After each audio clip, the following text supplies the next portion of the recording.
Okay, could you introduce yourself for us? So I'm Nick Snyder, Senior Concept Designer with Walt Disney Imagineering.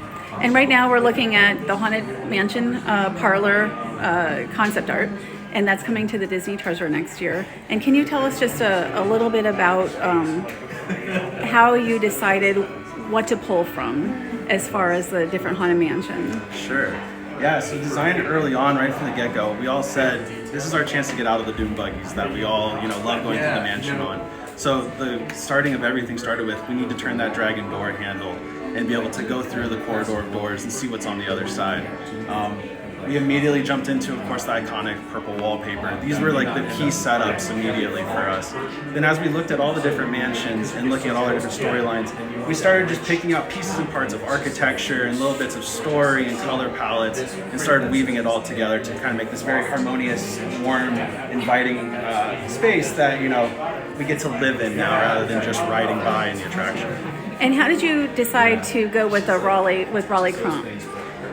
So Raleigh, of course, was one of those original Imagineers who worked on the Haunted Mansion very on with everybody else involved. And the story that you always hear is about how Raleigh had designed Museum of the Weird and how it really latched with Walt. And as it didn't make its way into the mansion, Walt always intended for it to be a walkthrough attraction after the fact. So we thought that was just such a great time to be able to bring that, contribution that Wally had brought to everybody and get to share it with the world and kind of give it a new life and a new place. Also, so I noticed on the top, what is it with? So it's an octopus. Can you? And it's also on the mirror over there. What can you talk about that at all? Sure.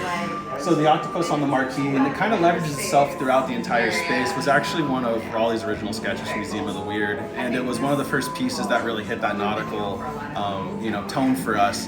And when we were flipping through the archives looking at his sketches, this was on the Bonefish Aquarium Ghostfish sketch he had done.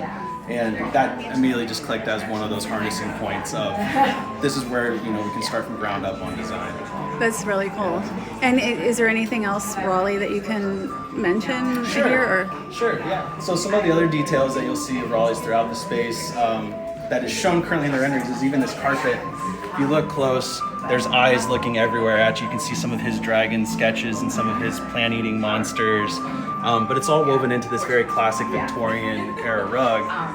And as you sit in the bar and take in the space, you'll notice more and more faces looking at you and more of the creatures coming to life around you. That sounds very interesting. A little nerve-wracking. Thank you very much. I appreciate it.